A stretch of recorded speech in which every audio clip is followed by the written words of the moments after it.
కరీంనగర్ మాజీ మంత్రి ఎమ్మెల్యే గంగుల కమలాకర్ గురువారం కళాభారతిలో జ్యోతి ప్రజ్వలన కార్యక్రమంలో పాల్గొని ఓ స్వర్ణకారుని కన్నీటి గాథ పేరుతో రూపొందిస్తున్న లఘు చిత్రాన్ని అధికారికంగా ప్రారంభించారు.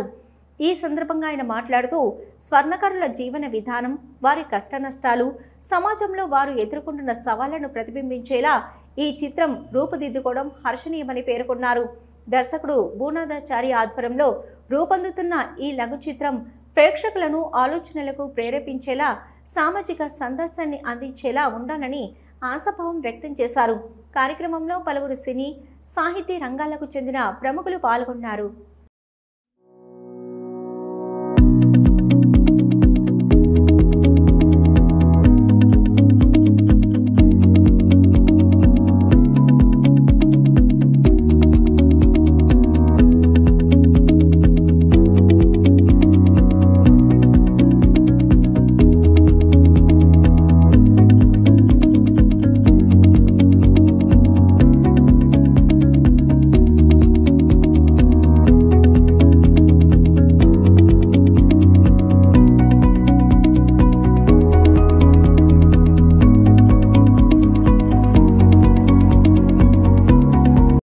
ప్రతి ఇంట్లో కూడా అంబానీ ఇంట్లో ఎలా ఉంటుంది, గంగుల కమలాకర్ ఇంట్లో ఉంటుంది, ఉదయ్ కుమార్ ఇంట్లో కూడా అలానే ఉంటుంది.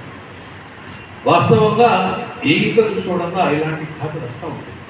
ప్రతి ఇంట్లో ఈ ఇంట్లో లేదు, ఆ ఇంట్లో లేదని కాదు.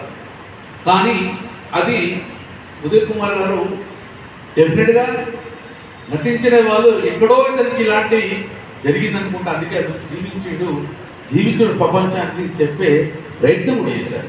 డెఫినెట్గా ఇది మీ విశ్వబ్రాహ్మణంలో ఒక రకం కావచ్చు, వేరే బిజినెస్ కూడా ఇలా చాలా జరిగింది. కాంట్రాక్ట్ వయసు జరిగింది, ఇలా చాలా సందర్భాలు జరిగింది. అందులో ఒక ఉదయ్ కుమార్ గారిది ఒకటి నేను ఎందుకు జీవించినంటే, తన సోదరుడు ఆపదలో ఉన్నప్పుడు తన చేయి నుంచి తన బిడ్డను నేను నా బిడ్డగా గౌరవించే విధంగా సాక్రిఫై చేసి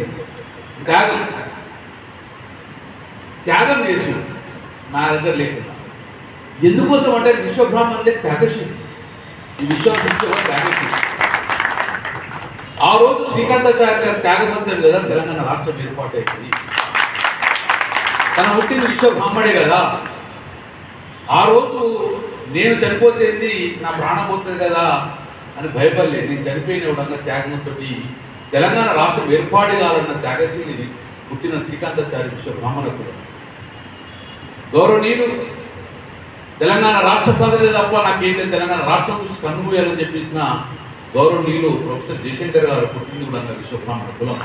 త్యాగాలకు ప్రతిగా ఉన్నది. తొలి స్పీకర్గా కేసీఆర్ గారు వెంటనే ఉండి 2001 నుంచి కేసీఆర్ వెంబడి తెలంగాణ రాష్ట్రం ఏర్పడుతున్న కమిట్మెంట్ వర్కరు.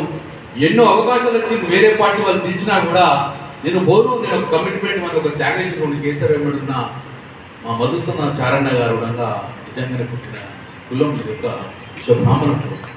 ఎందుకు నేను చెప్తున్నానంటే, మన ఆపరేషన్లో కార్పొరేట్ దయచేస్తాను. ఎందుకు నేను చెప్తున్నానంటే, విశ్వాన్ని సృష్టించిన విశ్వకర్మ వారసులు అందరూ కూడా